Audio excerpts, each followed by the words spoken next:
So, to introduce Debi briefly, Debi is American and is a documentary photographer. I've seen you referred to as transdisciplinary, multimedia, or conceptual documentary photographer. So I want to come back to this idea in our conversation.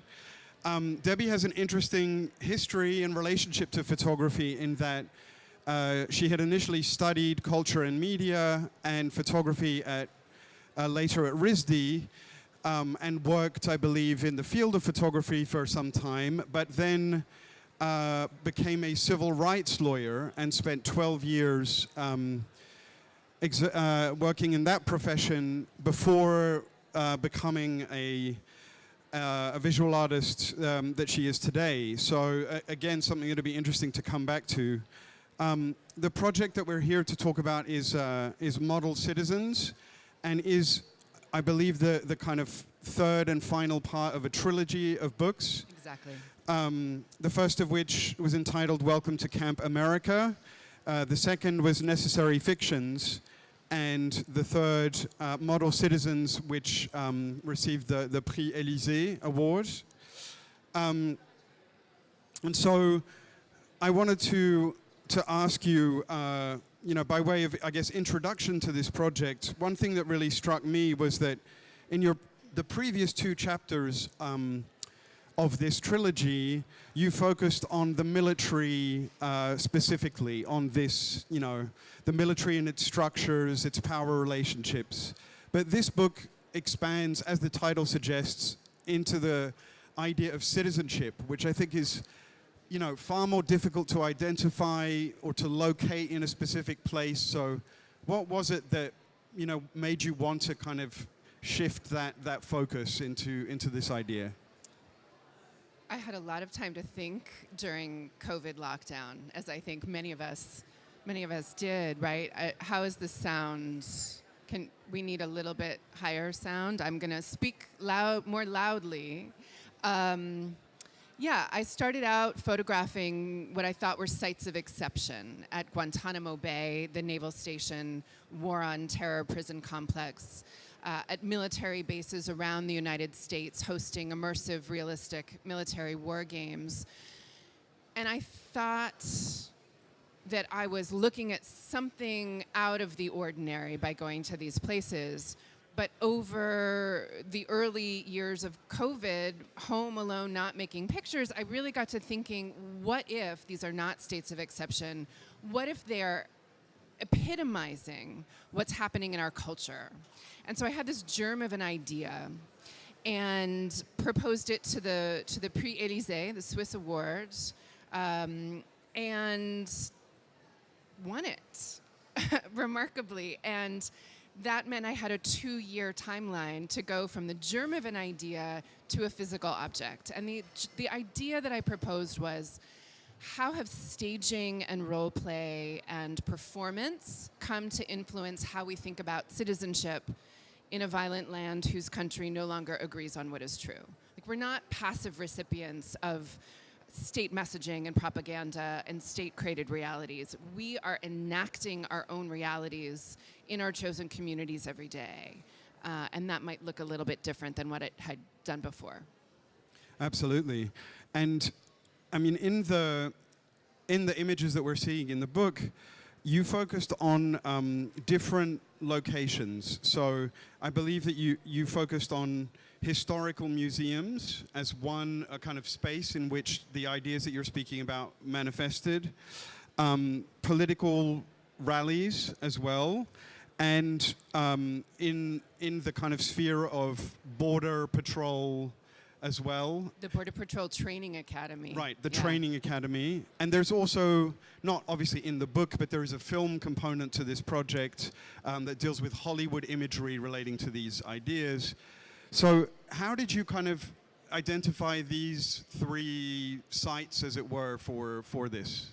One is an important part of my practice is research and negotiation, and I had actually tried to get access to the Border Patrol Academy For my second book, which ended up being only about military sites, for a number of reasons, I wasn't let in. It took many years to get in.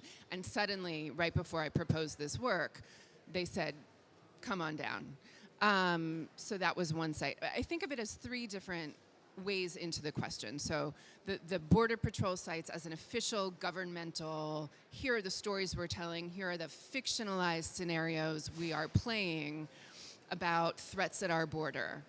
We are staging the good citizen, the Border Patrol agent in training, the bad citizen, the violent threat, the aggressive alien, as you'll see, enacted by civilian role players. So this is the governmental staging. And then I thought of the museums as a sort of civil society, right? Like, how are Americans staged in that environment? They're staged invariably, in my experience, as heroic victors or innocent victims. Like, we're always the good guy in our staging of ourselves as citizens. And then the last piece of it was sort of the bottom up, the populist level, like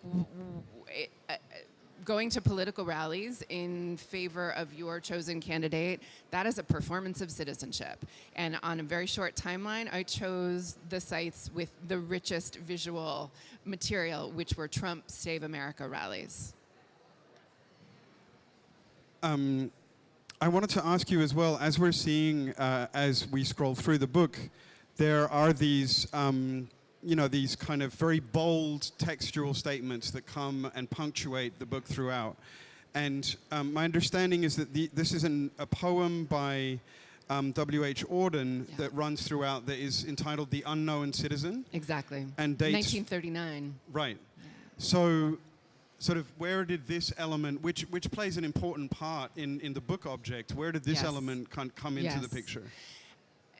This is my third book, as you mentioned, with Radius, and also now with Textual in a French edition. For me, the book form is a complete thought. And I can include text there as a counterpoint, as a different element, in a way that doesn't work in an exhibition space, for example. So I always like to have multiple perspectives, and for me, The Unknown Citizen, what I took from it is, we're looking back on this guy who did everything right, from the official perspective, and yet where did that get him? And it's, for me, it's sort of this chilling, absurdist note against the backdrop of these juxtaposed three different types of photographs that play into a kind of montage in book form. Right. I mean, one thing that I found quite striking is that, and it's difficult to see this from the PDF, but the object is so sort of fragmentary in its nature. It's almost like you want to stop us from being able to see what this thing is. And even the text in itself, we're only seeing it rather than in one place and being able to read it as a continuous piece of text. It's broken up, and so, we're constantly only seeing fragments. So was this, I guess, a deliberate ploy in terms of the conception of the book, or? I'm so interested to hear you say that. The idea, well, there are two things. One is the sequencing of text along with the sequencing of pictures. So I don't know about you, but often I'm a flipper when I get to photo books, and I'll often start at the end and work backwards. That is not going to work with my books. Like, you could do it, but you're not going to really get the full experience of what I'm trying to do. So the poem is a narrative thread tying it all together. These different elements that seem to have nothing to do with each other. Obviously, I'm creating a framework to suggest that these things are connected. Text is the font and the design of that text is also an important role here. We're sort of summoning newspaper or sort of newsprint announcements with this kind of all caps bold print carrying you through.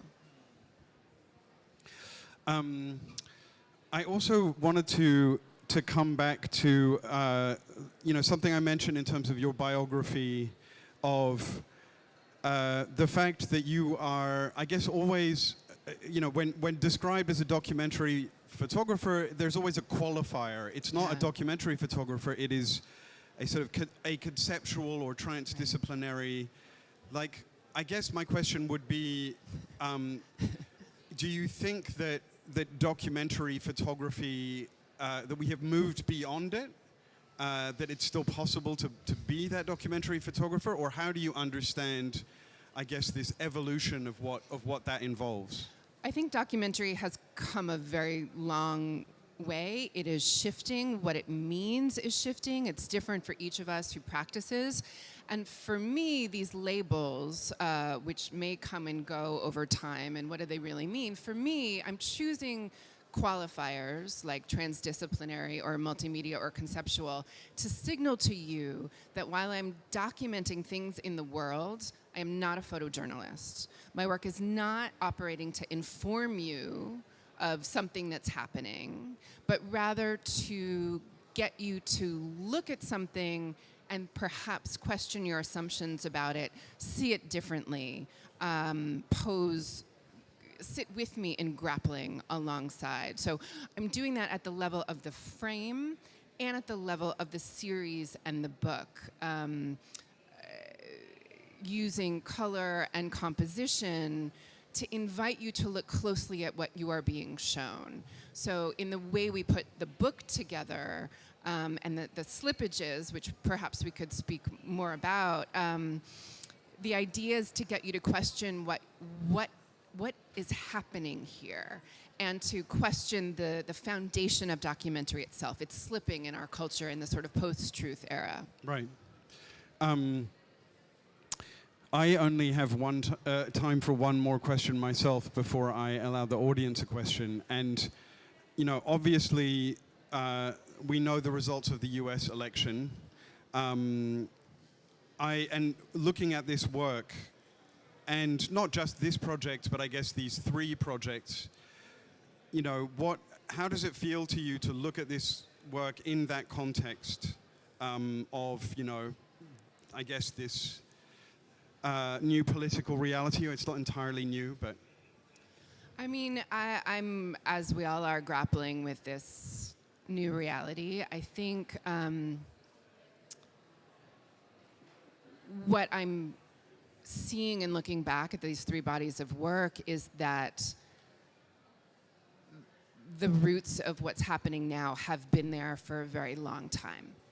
You know, many of us think this is shocking and new, but I'm seeing the germ of it in the museums celebrating valorous service in World War II, in Vietnam. I'm seeing it in the stories that are enacted and reenacted on military bases and at the border, or the fake border with the mock border walls, 200 miles from the nearest border with Mexico.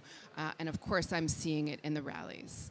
And I think that is something that we all, as Americans, and the fact that the rest of the world is affected by what's happening politically in the United States, need to grapple with. This isn't new. It's what I'm trying to do in my practice is to make visible the cultural air that we breathe. Wonderful. Thank you so much, Debi. Do we have a question from the audience?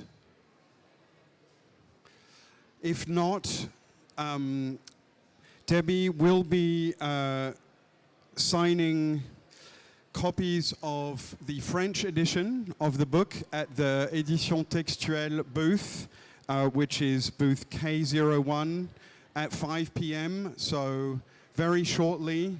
So if you want to speak further with Debi about the project, that would be a great opportunity to do so. She's also going to be signing copies of the English edition on the Radius booth tomorrow at 2 p.m. And thank you so much, Debi, for speaking with us. Take care.